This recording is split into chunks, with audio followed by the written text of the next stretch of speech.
प्रिय छात्र नमस्कार। आपके अपना यूट्यूब चैनल बीसीसी रखई में आपका बहुत बहुत स्वागत है। तो आइए फ्रेंड्स, हम लोग देखेंगे प्रश्नावली 11.1 का प्रश्न नंबर 7, यानी इस चैप्टर का ये क्वेश्चन लास्ट है, ठीक है ना। यानी अंतिम प्रश्न को हम लोग देखेंगे।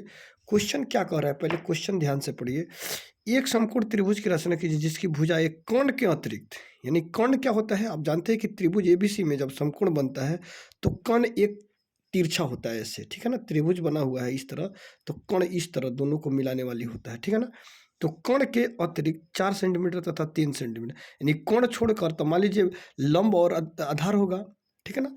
तो 4 और 3 सेंटीमीटर लंबाई की, फिर एक अन्य त्रिभुज की रचना कीजिए जिसकी भुजाएं दिए हुए त्रिभुज की संगत भुजाओं की 5/3 गुनी हो, ठीक है ना। तो सबसे पहले आप देखिए यहाँ, आप सबसे पहले एक 4 सेंटीमीटर और एक 3 सेंटीमीटर, ठीक है ना। तो एक 4 सेंटीमीटर त्रिभुज की रचना कीजिए, सॉरी 4 सेंटीमीटर एक रेखा खींचिए, ठीक है ना। एक 4 सेंटीमीटर का एक रेखा खींचिए,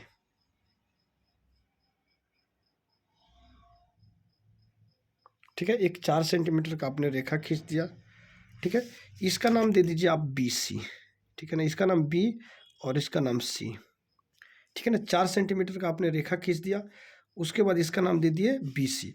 अब समकोण त्रिभुज बनाइए। समकोण त्रिभुज क्या, जो 90 डिग्री का कोण होता है उसे क्या कहते हैं, हम समकोण त्रिभुज कहते हैं। तो 90 डिग्री के कोण पे आप एक समकोण बनाइए, ठीक है ना। 90 डिग्री, यहाँ 90 डिग्री पे आप समकोण बनाइए, ठीक है। 90 डिग्री यानी यहाँ से देख लीजिए आप, ऐसे 90 डिग्री यहाँ से ऐसे कर दीजिए, ठीक है ना। ठीक है, यहाँ से आप 90 डिग्री पे आप बनाइए इसको,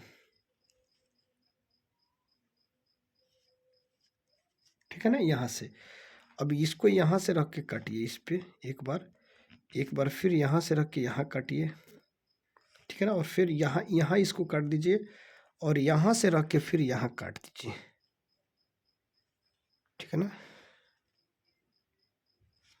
और इस दोनों भाग को मिला दीजिए, इस दोनों भाग को आप यहाँ मिला दीजिए, ठीक है।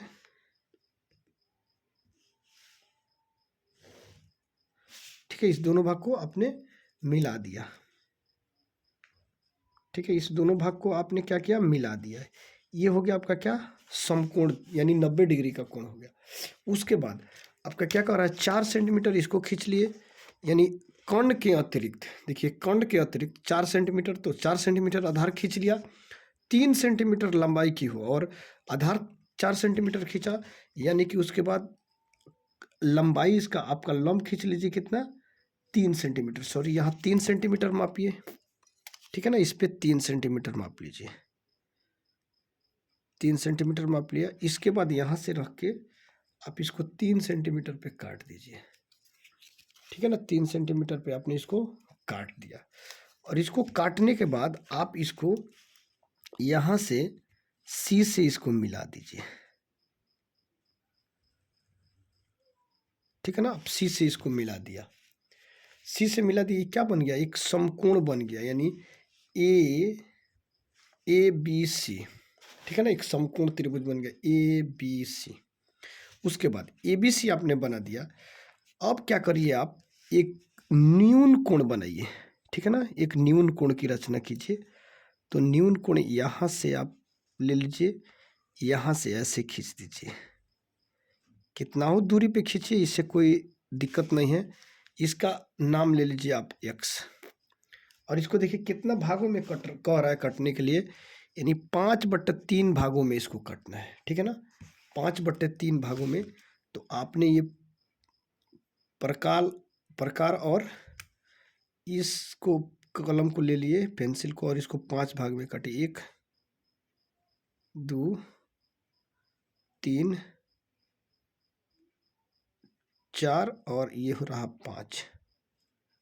5 भागों में काट दिए। इसका नाम दे दीजिए B1 B2 B3 B4 और B5, यानी कितना भाग हो रहा है, 5/3 भागों में, ठीक है ना। इसको 5/3 भागों में इसको विभाजित करना है, ठीक है ना, 5/3 भागों में। तो इसको क्या करिए, सबसे पहले आपने ये देख लीजिए, आप इस 3 को और सी को मिला दीजिए, B3 और BC को आप मिला दीजिए, मिला दिए, ठीक है ना। B3 और BC को मिला दीजिए। अब मिलाने के बाद इसको थोड़ा सा और आप आगे की तरफ बढ़ा लीजिए, ठीक है ना, इससे कोई दिक्कत नहीं है। अब यहाँ से आप मिलाएंगे तो थोड़ा सा अच्छा नहीं दिखेगा, उससे बढ़िया थोड़ा सा इसको क्या करिए, आगे की ओर इसको आप हल्का बढ़ा दीजिए, ठीक है, ये आगे की तरफ बढ़ा दिया।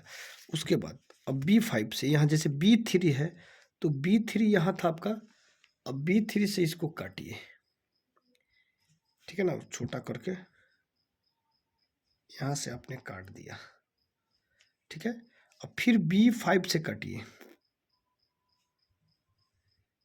ठीक है। इस दोनों भागों को मापिए,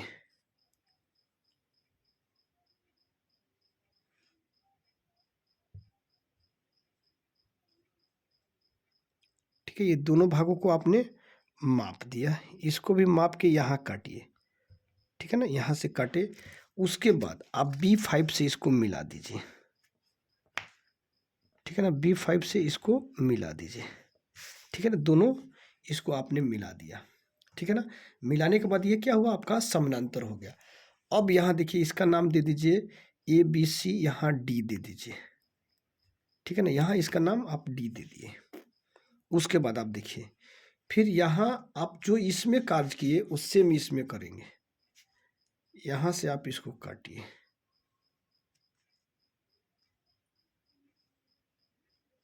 ठीक है, फिर यहाँ से लेके सेम इसमें काटिए, ठीक है, और फिर इस दोनों भागों को माप दीजिए, ठीक है, इसको माप दिए, इसको हमने माप दिया, इसको ऐसे माप के काट दीजिए। काटने के बाद इसको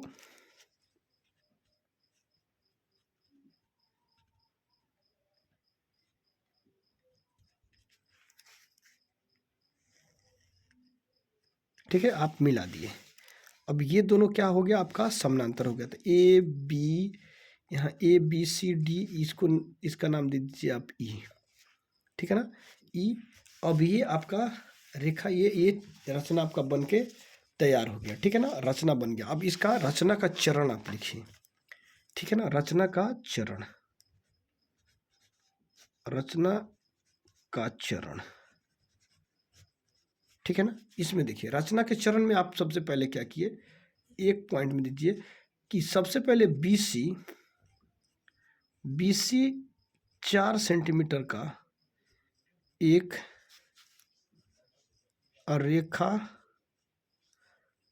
रेखाखंड खींचा, ठीक है ना, BC 4 सेंटीमीटर का एक रेखाखंड खींचा, ठीक है, यहाँ 4 सेंटीमीटर का एक रेखाखंड खींचा। उसके बाद आप देखिए, यहाँ देखिए, बी केंद्र लेकर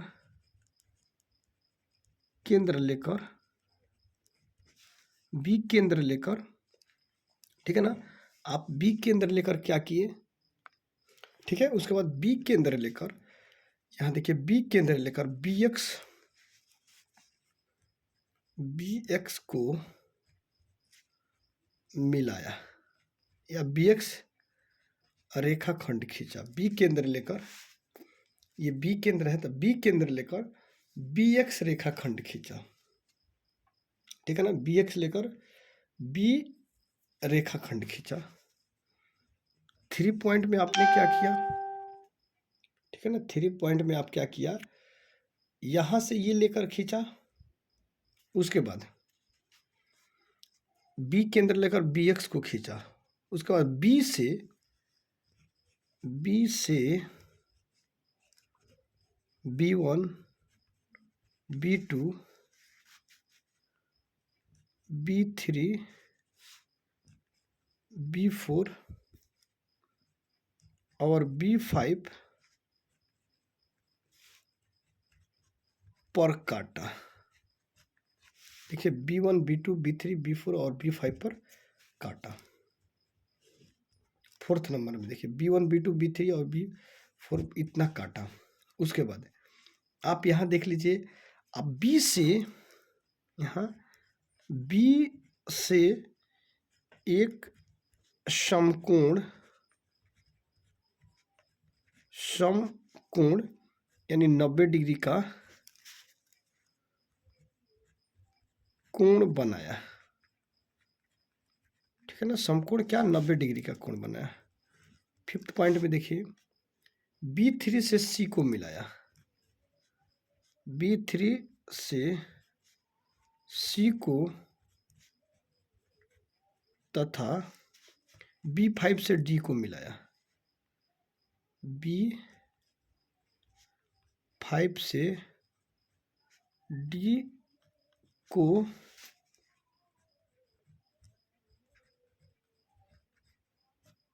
मिलाया। 6 में देखिए या B5 से D को मिलाया, यानी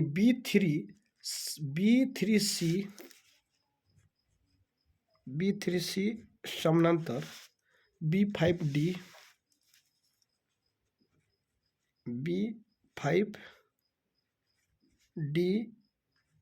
खींचा, ठीक है ना। B5D खींचा। 6 पॉइंट हो गया। आप जो जो किए हैं आप टोटल को इसमें आप लिख देंगे, ठीक है ना। उसके बाद आप औचित्य दीजिए इसका, ठीक है ना। यहाँ औचित्य क्या देंगे आप देख लीजिए। औचित्य आपका क्या रहा इसमें, जैसे कि यहाँ देखिए, यहाँ AC समानांतर ED, ठीक है ना। चूंकि AC समानांतर ED, यहाँ देखिए AC समानांतर ED, ठीक है ना। AC और ये समानांतर ED है, इसलिए त्रिभुज देखिए यहाँ त्रिभुज EBD, ठीक है ना। त्रिभुज EBD समरूप त्रिभुज ABC, ठीक है ना। त्रिभुज ABC, ठीक है। यहाँ देखिए अर्थात, ठीक है ना। अर्थात क्या, इसमें EB बटा AB